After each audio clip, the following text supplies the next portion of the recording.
നമസ്കാരം. ഇറാനിൽ ഭരണകൂട വിരുദ്ധ പ്രതിഷേധത്തിന്റെ പേരിൽ തടവിലാക്കപ്പെട്ടവർ നേരിടുന്നത് വിവരണാതീതമായ മനുഷ്യാവകാശ ലംഘനങ്ങളെന്ന് അന്താരാഷ്ട്ര തലത്തിലുള്ള റിപ്പോർട്ടുകൾ. വധശിക്ഷയിൽ നിന്നും പലരും താൽക്കാലികമായി രക്ഷപ്പെട്ടെങ്കിലും ജയിലിനുള്ളിൽ അതിക്രൂരമായ മർദ്ദനമുറകളും മാനസിക പീഡനങ്ങളും ഇവർ നേരിടുന്നുണ്ട്. ജീവിതം നരകതുല്യമാണ് എന്നുള്ളതാണ് അന്താരാഷ്ട്ര മനുഷ്യാവകാശ സംഘടനകളടക്കം പറയുന്നത്. പ്രതിഷേധങ്ങളുടെ പേരിൽ പിടിയിലായ ഇർഫാൻ സോൾട്ടാനിയെ വധശിക്ഷയിൽ നിന്നും ഒഴിവാക്കിയത് ആശ്വാസകരമാണെങ്കിലും അദ്ദേഹത്തെ കാത്തിരിക്കുന്നത് കടുത്ത ശാരീരിക പീഡനങ്ങളാണെന്നും മനുഷ്യാവകാശ സംഘടനകൾ ആശങ്കപ്പെടുന്നുണ്ട്. തടവിൽ കഴിഞ്ഞ കാലത്തെ തന്റെ ദുരനുഭവങ്ങൾ കുർദിഷ് കർഷകനായ റസ്ഗ ബേഗ്സാദെ വെളിപ്പെടുത്തിയതും ലോകത്തെ ഞെട്ടിച്ചിരിക്കുകയാണ്. ഇറാനിലെ തടവറകളിൽ പ്രതിഷേധക്കാർ നേരിടുന്ന അതിക്രൂരമായ പീഡനമുറകൾ മനുഷ്യാവകാശ മനസ്സാക്ഷിയൊക്കെ ഞെട്ടിക്കുന്നതാണ്. ഇതിൽ ഏറ്റവും ഭീകരമായ ഒന്നാണ് റസ്ഗ ബാബാമീരി എന്ന കുർദിഷ് കർഷകനെ നേരിടേണ്ടി വന്നത്. 6 ജയിൽ കാവൽക്കാരുടെ നേതൃത്വത്തിൽ തുടർച്ചയായി 72 മണിക്കൂർ 3 ദിവസം നീണ്ടുനിന്ന ക്രൂരമായ മർദ്ദനത്തിന് അദ്ദേഹം ഇരയായി. ശാരീരിക പീഡനം അവിടെയും അവസാനിച്ചില്ല.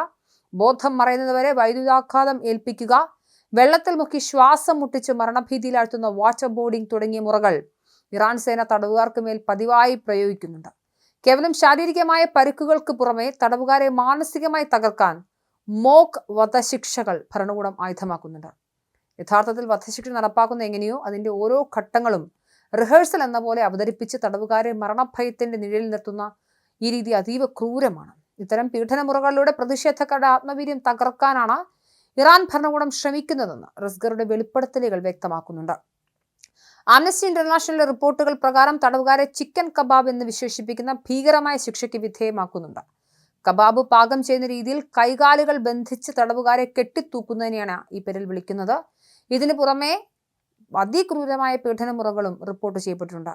സെൻസറി ഓവർലോഡാണെന്ന് അതിശക്തമായ വെളിച്ചവും ശബ്ദവും ഉപയോഗിച്ച് ഉറക്കമില്ലാതാക്കുന്ന ശിക്ഷാരീതികൾ, നഖങ്ങൾ പിഴുതെടുക്കുക, വിരലുകൾ മുറിച്ചു മാറ്റുക പോലെയുള്ള അംഗഭംഗം വരുത്തുന്ന ശിക്ഷകൾ, ആവർത്തിച്ചുള്ള ചാട്ടവാറടി സാധാരണയായി നിയമ നടപടിയായി മാറിയിരിക്കുന്നുവെന്നും റിപ്പോർട്ടുണ്ട്. ഈ ആഴ്ച മാത്രം 3000-ലധികം പ്രതിഷേധക്കാരെയാണ് ഇറാൻ അധികൃതർ പിടികൂടിയത്. വൻതോതിലുള്ള വധശിക്ഷകൾ നടപ്പാക്കുമെന്ന് ഭരണകൂടം ആദ്യം ഭീഷണി മുഴക്കിയിരുന്നെങ്കിലും നിലവിൽ ആ നയത്തിൽ അയവ് വരുത്തിയിട്ടുണ്ട്. പക്ഷേ അതിക്രൂരമായ മരണത്തെക്കാൾ ഭീകരമായ ആയുധമുറകളാണ് ഈ പ്രതിഷേധക്കാരുടെ മേൽ ഇറാൻ പ്രയോഗിക്കുന്നത്. US പ്രസിഡന്റ് ഡൊണാൾഡ് ട്രംപ് നൽകിയ കർശന മുന്നറിയിപ്പാണ് ഇവരെ തൂക്കുകയറിൽ നിന്ന് രക്ഷിച്ചതെന്നും ചില രാഷ്ട്രീയ നിരീക്ഷകരൊക്കെ പറയുന്നുണ്ട്.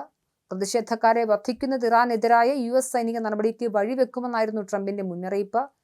ഇത് കണ്ടറിഞ്ഞാണോ ഖമനേയി ഭരണകൂടം ഇത്തരത്തിലൊരു നടപടിയിലേക്ക് പോയതെന്നും വ്യക്തതയില്ല. എന്തായാലും കുറ്റസമ്മതം നടത്തുന്നതിനായി വിചാരണയ്ക്ക് മുൻപ് തടവുകാരെ ക്രൂരമായ പീഡനങ്ങൾക്ക് ഇരയാക്കുന്ന ഇറാനിൽ പതിവാണെന്നും ആംനസ്റ്റി ഇന്റർനാഷണൽ റിപ്പോർട്ട് ചെയ്യുന്നുണ്ട്.